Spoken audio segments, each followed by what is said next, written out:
ನಾವಿವಾಗ ವೈಕಮ್ ದೇವಸ್ಥಾನಕ್ಕೆ ಹೋಗ್ತಾ ಇದ್ದೀವಿ. ಈಗ ನಾನು ಇರೋದು ಆಲಪಿ ಡಿಸ್ಟ್ರಿಕ್ಟಲ್ಲಿ. ಈ ಕಡೆಯಿಂದ ನಾನು ವೈಕಮ್ಗೆ ಹೋಗ್ಬೇಕಂದ್ರೆ, ವೈಕಮ್ ಇರೋದು ಕೋಟಯಂ ಡಿಸ್ಟ್ರಿಕ್ಕಲ್ಲಿ.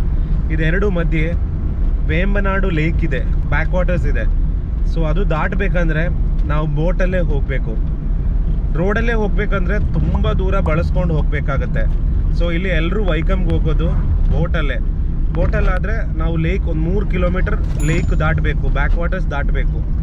ಸೊ ಅದನ್ನು ನಾವು ಇವತ್ತು ಬೋಟ್ ಹತ್ಕೊಂಡು ಆ ಕಡೆ ಹೋಗಿ ವೈಕಮ್ ದೇವಸ್ಥಾನ ಮತ್ತು ವೈಕಮ್ ಟೌನ್ ಹೇಗಿದೆ ಅಂತಲೂ, ಅಲ್ಲಿದ್ದು ಲೈಫ್ ಹೇಗಿದೆ ಅಂತಲೂ ನೋಡ್ಕೊಂಡು ಬರೋಣ.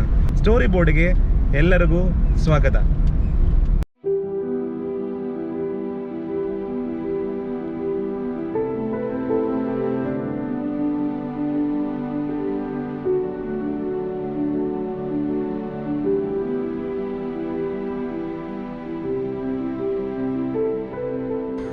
ಸೊ ನಾವಿವಾಗ ಬೋಟ್ ಹತ್ತೋ ಜಾಗಕ್ಕೆ ಬಂದಿದ್ದೀವಿ. ಬೋಟ್ ಟೈಮಿಂಗ್ಸ್ ಎಲ್ಲ ಇವಾಗ ಚೇಂಜ್ ಆಗಿದೆ, ಮೊದಲ ಥರ ಇಲ್ಲ. ಸೊ ನೋಡೋಣ ಯಾವುದಾದ್ರು ಬೋಟ್ ಇದೆಯಾ ಅಂತೆ. ನಾನು ನಿಮಗೆ ಬೋಟ್ ಹತ್ತೋ ಜಾಗ ಎಲ್ಲ ತೋರಿಸ್ತೀನಿ. ಈ ಜಾಗದ ಹೆಸರು ತವಣಕಡವು ಅಂತ, ಈ ಊರ ಹೆಸರು ತವಣಕಡವು ವೈಕಮ್ ಬೋಟ್ ಸರ್ವೀಸು ತುಂಬಾ ಪಾಪ್ಯುಲರ್ ಇದೆ, ತುಂಬ ಜನ ಓಡಾಡ್ತಾರೆ.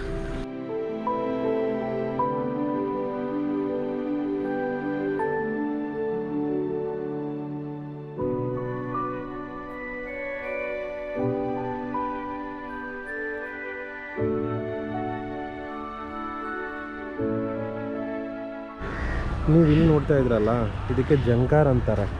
ಗಾಡಿಗಳು ಹತ್ತಿಸ್ಕೊಂಡು ಆ ಕಡೆ ಹೋಗಬೇಕು ಅಂದರೆ ಇದನ್ನೇ ಯೂಸ್ ಮಾಡ್ತಾರೆ. ಇಲ್ಲಿಂದ ಗಾಡಿಗಳು ಬಂದು ಸ್ಟ್ರೈಟು ಇದ್ರ ಮೇಲೆ ಹತ್ತಿಸಿ ಗಾಡಿ ಮತ್ತು ಜನ ಎಲ್ಲರಿಗೂ ಆ ಕಡೆ ಹೋಗ್ಬೋದು ಒಟ್ಟಿಗೆ. ಸೊ ಈ ಕಡೆ ಈ ಕಾಣ್ತಾ ಇರೋ ಜೆಟ್ಟಿ ಇದೆಯಲ್ಲ, ಇದು ಬೋಟ್ದಷ್ಟೇ, ಜನ ಓಡಾಡಲಿಕ್ಕೆ ಬೋಟ್ ಜೆಟ್ಟಿ ಇದು. ಜನ ಮಾತ್ರ ಹತ್ಬೋದು, ಗಾಡಿಗಳು ಹತ್ತಲಿಕ್ಕೆ ಈ ಕಡೆ ಜಂಗಾರ್ ಇದೆ.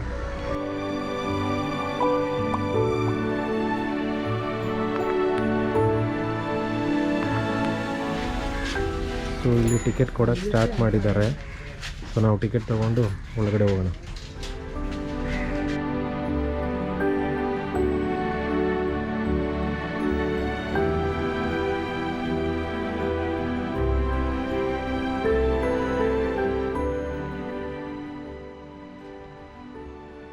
ಟಿಕೆಟ್ ತಗೊಂಡು 2 ನಿಮಿಷ ಕಾದೆ.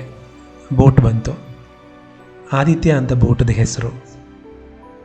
ಆದಿತ್ಯ ಇಂಡಿಯಾದು ಮೊದಲನೇ ಸೋಲಾರ್ ಫೆರಿ. ತವಣಕಡವಿಗೂ ವೈಕಮ್ಗೂ ಮಧ್ಯೆ ಈ ಸರ್ವಿಸ್ ನಡೀತಾ ಇದೆ. ಮೊದಲು ಇಲ್ಲಿ ಡೀಸೆಲ್ ಬೋಟ್ಗಳನ್ನ ಬಳಸ್ತಾ ಇದ್ರು. ಆದರೆ ಇವಾಗ ಕೇರಳದ ಸರ್ಕಾರ 2,04,00,000 ಖರ್ಚು ಮಾಡಿ ಡೀಸೆಲ್ ಬೋಟ್ಗಳಿಗೆ ಬದಲು ಸೋಲಾರ್ ಬೋಟ್ಗಳನ್ನ ತಂದಿದ್ದಾರೆ.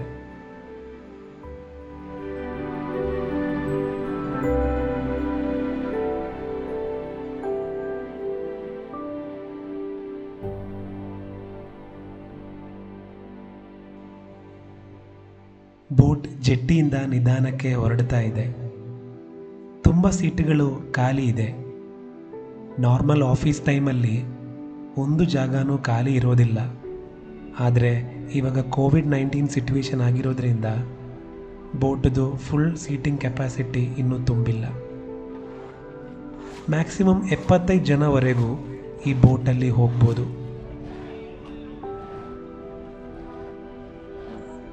ತವಣಕಡವಿಂದ ವೈಕಮ್ಗೆ 2.5 ಕಿಲೋಮೀಟರ್ ದೂರ ಇದೆ. ಈ 2.5 ಕಿಲೋಮೀಟರ್ 15 ನಿಮಿಷದಲ್ಲಿ ಹೋಗ್ಬೋದು.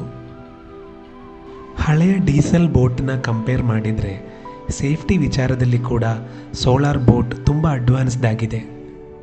ಕಂಪ್ಯೂಟರೈಸ್ಡ್ ಸಿಸ್ಟಮ್ ಯೂಸ್ ಮಾಡೋದರಿಂದ ಮೇನ್ ಸರ್ವರಿಂದ ರಿಮೋಟಾಗಿ ಈ ಬೋಟ್ನ ಕಂಟ್ರೋಲ್ ಹಾಗೂ ಮೇಂಟೈನ್ ಮಾಡ್ಬೋದು.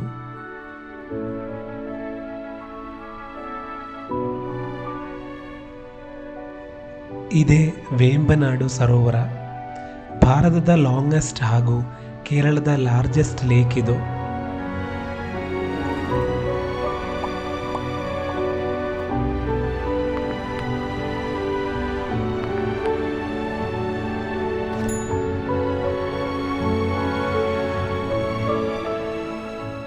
ತುಂಬ ಜನ ಚಿಕ್ಕ ಚಿಕ್ಕ ಬೋಟುಗಳಲ್ಲಿ ಮೀನು ಹಿಡಿಯೋಕ್ಕೆ ಬಂದಿರೋದನ್ನು ನಾವು ನೋಡ್ಬೋದು.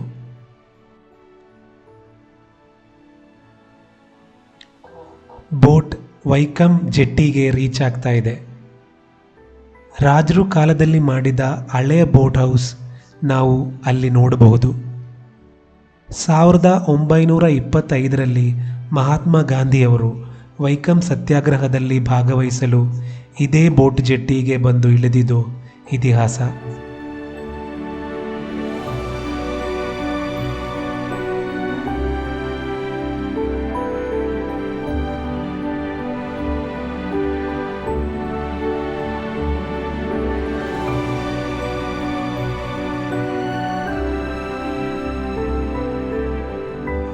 ಬೋಟಿಂದ ಇಳಿದ್ರೆ ವೈಕಮ್ ಟೌನ್ಗೆ 2 ನಿಮಿಷ ವಾಕಿಂಗ್ ಡಿಸ್ಟೆನ್ಸ್ ಅಷ್ಟೇ. 10 ನಿಮಿಷ ವಾಕ್ ಮಾಡಿದರೆ ವೈಕಮ್ ದೇವಸ್ಥಾನ ಸಿಗುತ್ತೆ. ಕೊಚ್ಚಿನ್ನಿಂದ ವೈಕಮ್ಗೆ 36 ಕಿಲೋಮೀಟರ್ ಆಗುತ್ತೆ. ಅಲ್ಲಿಂದ ವೈಕಮ್ಗೆ ಡೈರೆಕ್ಟ್ ಬಸ್ ಸರ್ವಿಸ್ ಕೂಡ ಇದೆ. ನೀವು ಬೆಂಗಳೂರಿಂದ ಬರೋದಾದರೆ ಕೊಚ್ಚಿನ್ನಲ್ಲಿ ಇಳಿದು ಅಲ್ಲಿಂದ ಇನ್ನೊಂದು ಬಸ್ ಹತ್ತಿ ವೈಕಮ್ಗೆ ಬರ್ಬೋದು. ಬೋಟ್ ಇಳಿದ ತಕ್ಷಣ ಬಲಗಡೆ ನಿಮಗೆ ವೈಕಮ್ ಸತ್ಯಾಗ್ರಹ ಸ್ಮಾರಕ ಮ್ಯೂಸಿಯಂ ಕಾಣಿಸುತ್ತೆ. ಗಾಂಧೀಜಿ ಅವ್ರದ್ದು ಒಂದು ಪ್ರತಿಮೆ ಮ್ಯೂಸಿಯಂ ಮುಂದೆ ಇದೆ. ವೈಕಮ್ ಸತ್ಯಾಗ್ರಹ 1925ರಲ್ಲಿ ಅನ್ಟಚಬಿಲಿಟಿಗೂ ಕ್ಯಾಸ್ಟ್ ಡಿಸ್ಕ್ರಿಮಿನೇಷನ್ಗೂ ವಿರುದ್ಧ ಇಲ್ಲಿನ ಕೆಳ ಜಾತಿಯವರು ಮಾಡಿದ ಐತಿಹಾಸಿಕ ಹೋರಾಟ. ವೈಕಮ್ ಮಹಾದೇವ ದೇವಸ್ಥಾನ ಸುತ್ತ ಇರುವ ಸಾರ್ವಜನಿಕ ರಸ್ತೆಯಲ್ಲೂ ನಡೆಯಲಿಕ್ಕೆ ಕೆಳಜಾತಿಯವರಿಗೆ ಅನುಮತಿ ನಿಷೇಧಿಸಲಾಗಿತ್ತು. ಸಮಾಜದ ಎಲ್ಲ ವರ್ಗದವರಿಗೂ ಪಬ್ಲಿಕ್ ರೋಡ್ಸ್ ಯೂಸ್ ಮಾಡೋಕ್ಕೆ ಸ್ವಾತಂತ್ರ್ಯವನ್ನು ನೀಡುವ ಗುರಿ ಇಟ್ಕೊಂಡು ನಡೆದಿದ್ದ ಹೋರಾಟ ವೈಕಮ್ ಸತ್ಯಾಗ್ರಹ.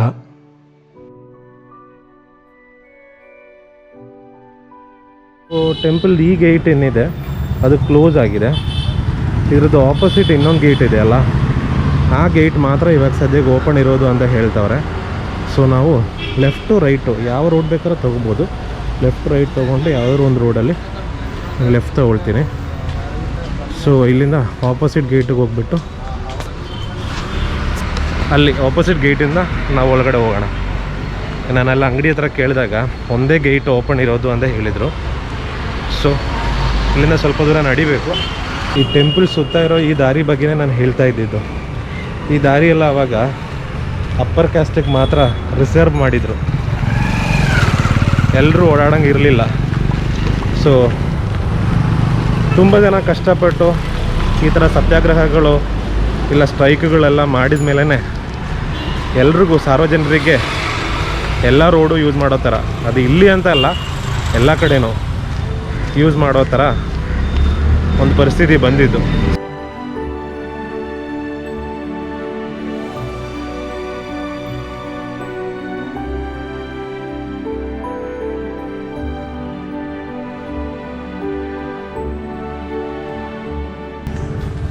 ಇಲ್ಲಿ ಇವಾಗ ನೋಡಿದ್ದು ಒಂದು ಕೃಷ್ಣನ್ ಟೆಂಪಲ್, ಒಂದು ಚಿಕ್ಕ ಟೆಂಪಲ್ ಇದೆ ಪಕ್ಕದಲ್ಲೇ, ವೈಕಮ್ ಟೆಂಪಲ್ ಪಕ್ಕದಲ್ಲೇ ನವಗ್ರಹ ಟೆಂಪಲ್ ಇದೆ. ಅದು ಶ್ರೀಕೃಷ್ಣನ್ ದೇವಸ್ಥಾನ ಕೂಡ. ಸೊ ಇಲ್ಲಿಗೆ ಬರೋರಿಗೆ ಬೇಕಾದರೆ ಆ ಟೆಂಪಲ್ ಕೂಡ ವಿಸಿಟ್ ಮಾಡ್ಬೋದು. ಒಂದು ಚಿಕ್ಕ ಟೆಂಪಲ್ ಅದು, ಬಟ್ ಅಲ್ಲೂ ಜನ ಬಂದು ಹೋಗ್ತಾ ಇದ್ದಾರೆ ನೋಡಿ.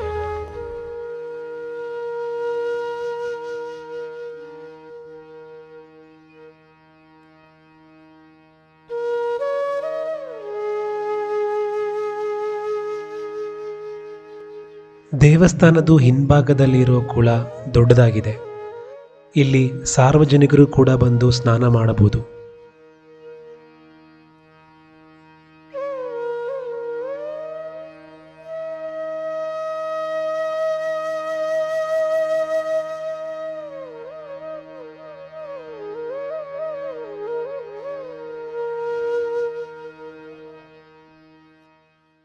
ವೈಕಮ್ ಟೆಂಪಲ್ ಕೇರಳದ ದೊಡ್ಡ ಟೆಂಪಲ್ಗಳಲ್ಲಿ ಒಂದು. ದೇವಸ್ಥಾನ ಇರೋದು 8 ಎಕರೆ ಜಾಗದಲ್ಲಿ. ಈ 8 ಎಕರೆ ಸುತ್ತ ದೊಡ್ಡ ಕಾಂಪೌಂಡ್ ವಾಲ್ ಕಟ್ಟಿದ್ದಾರೆ. ದೇವಸ್ಥಾನದ 4 ಸೈಡಲ್ಲೂ ಒಳಗಡೆ ಪ್ರವೇಶಿಸಲಿಕ್ಕೆ ಬಾಗಿಲು ಹಾಗೂ ಗೋಪುರಗಳು ಇದೆ.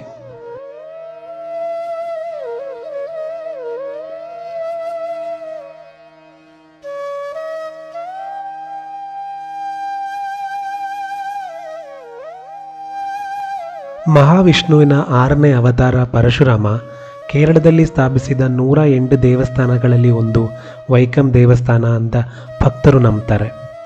ಪರಮಶಿವ ಪಾರ್ವತಿ ದೇವಿಯೊಂದಿಗೆ ಕೂತಿರೋದೇ ಇಲ್ಲಿದು ಪ್ರತಿಷ್ಠೆ.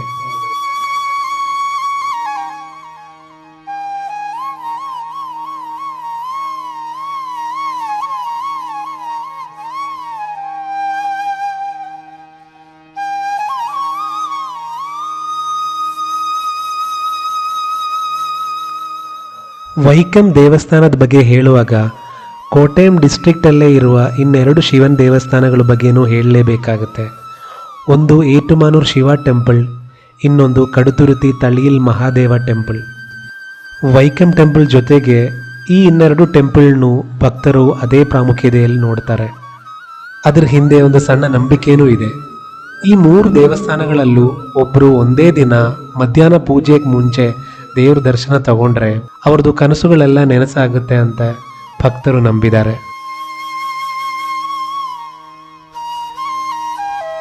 ದೇವಸ್ಥಾನದ ಅಂಗಳದ ಉತ್ತರ ಭಾಗದಲ್ಲಿ ಭೋಜನ ಶಾಲೆ ಹಾಗೂ ಅದರ ಜೊತೆ ದೇವಸ್ಥಾನದ ಕಲಾ ಕೇಂದ್ರವನ್ನು ಕಟ್ಟಿದ್ದಾರೆ. ಇಲ್ಲಿದು ದೇವರನ್ನು ಅನ್ನದಾನ ಪ್ರಭು ಹಾಗೂ ವೈಕತ್ತಪ್ಪನ್ ಅಂತೇನು ಭಕ್ತರು ಕರೀತಾರೆ. ಗಣಪತಿ, ಸುಬ್ರಹ್ಮಣ್ಯ, ನಾಗದೇವತೆಗಳು ಹಾಗೂ ಪನಚಿಕಲ್ ಭಗವತಿ ಅಂತ ಉಪದೇವತೆಗಳ ಪ್ರತಿಷ್ಠೆ ಕೂಡ ದೇವಸ್ಥಾನದ ಅಂಗಳದಲ್ಲೇ ಇದೆ. ಈ ಟೆಂಪಲ್ದು ಪೌಂಡ್ನ ನಾವು ಆ ಕಡೆಯಿಂದ ಒಂದ್ಸರಿ ನೋಡಿ ಆಯಿತು. ಈಗ ಈ ಒಳಗಡೆಯಿಂದ ಒಂದು ಎಂಟ್ರೆನ್ಸ್ ಇದೆ ಅಂತ ಹೇಳಿದಲ್ಲ ಪೌಂಡಿಗೆ, ಅದು ಒಂದ್ಸರಿ ನೋಡ್ಕೊಂಡು ಬರೋಣ.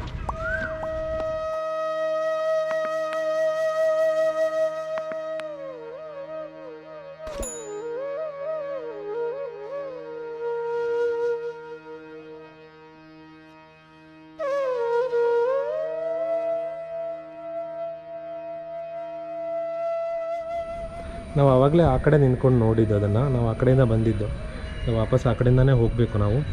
ಸೊ ಇದು ಟೆಂಪಲ್ ಒಳಗಡೆಯಿಂದ ನಾವು ಇಲ್ಲಿದ್ರೆ ಇಲ್ಲಿ ತುಂಬ ಫಿಶ್ಗಳಿದೆ, ಸಿಕ್ಕಾಪಟ್ಟೆ ಫಿಶ್ಗಳಿದೆ. ಅದನ್ನು ನಾನು ಹೇಳಕ್ಕೆ ಮರೆತುಬಿಟ್ಟೆ. ನೋಡಿ ತುಂಬ ಫಿಶ್ಗಳಿದೆ, ಕಾಣಿಸ್ತಾ ಇದೆಯಾ? ಇದು ದೇವಸ್ಥಾನ ಒಳಗಡೆಯಿಂದ ಬರೋ ಜಾಗ ಅಲ್ವಾ, ಅದಕ್ಕೆ ಇಲ್ಲಿ ನಾವು ಇಳಿಯಂಗಿಲ್ಲ. ಅದಕ್ಕೆ ಇವರು ಇಲ್ಲಿ ಗೇಟ್ ಹಾಕಿದ್ದಾರೆ. ಇಲ್ಲಿ ಸ್ನಾನ ಮಾಡೋಕ್ಕಾಗಲಿ ಅದೆಲ್ಲ ಮಾಡೋಂಗಿಲ್ಲ. ಸೊ ಅಲ್ಲಿ ಏನಿದೆ, ಆ ಜಾಗ ಏನಿದೆ ಅದು ಪಬ್ಲಿಕ್ಕಿಗೆ ಸ್ನಾನ ಮಾಡೋಕ್ಕೆಲ್ಲ ಬಿಟ್ಟಿದ್ದಾರೆ. ಇದು ಮೋಸ್ಟ್ಲಿ ಇಲ್ಲಿದ್ದು ಟೆಂಪಲ್ ಯೂಸಿಗೆ ಮಾತ್ರ, ಅದು ಕ್ಲೀನಾಗಿರಲಿ ಅಂತಲೂ ಇರ್ಬೋದು, ಅದಕ್ಕೆ ಮಾತ್ರ ಇದನ್ನು ಯೂಸ್ ಮಾಡ್ತಾರೆ ಅನ್ಸುತ್ತೆ. ಅದಕ್ಕೆ ಬ್ಯಾರಿಕೇಡ್ ಹಾಕಿದ್ದಾರೆ.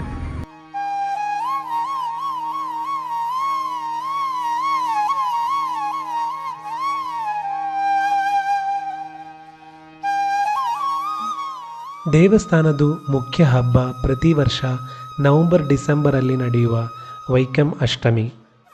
ಮಲಯಾಳಂ ಕ್ಯಾಲೆಂಡರ್ ಪ್ರಕಾರ ವೃಶ್ಚಿಕ ತಿಂಗಳಲ್ಲಿ ಕೃಷ್ಣಾಷ್ಟಮಿ ದಿನ ಈ ಹಬ್ಬ ನಡೆಯುತ್ತದೆ. ಪ್ರಾಚೀನ ಕಾಲದಲ್ಲಿ ವ್ಯಾಘ್ರಪ್ರದ ಎಂಬ ಸಂತನು ಅನೇಕ ವರ್ಷ ತಪಸ್ಸು ಮಾಡಿದ್ದಕ್ಕೆ ಶಿವ ಹಾಗೂ ಪಾರ್ವತಿ ದೇವಿ ಅವರ ಮುಂದೆ ಕಾಣಿಸ್ಕೊಂಡ್ರಂತೆ. ಅವತ್ತಿನ ದಿನ ಈ ಊರವರು ವೈಕಂ ಅಷ್ಟಮಿ ಹಬ್ಬವನ್ನು ಆಚರಿಸ್ತಾರೆ. ಅಷ್ಟಮಿ ದಿನ ಇದೇ ಮುಖ್ಯ ರಸ್ತೆಯಲ್ಲಿ ನಡೆಯುವ ಮೆರವಣಿಗೆ ಜಗತ್ ಪ್ರಸಿದ್ಧ.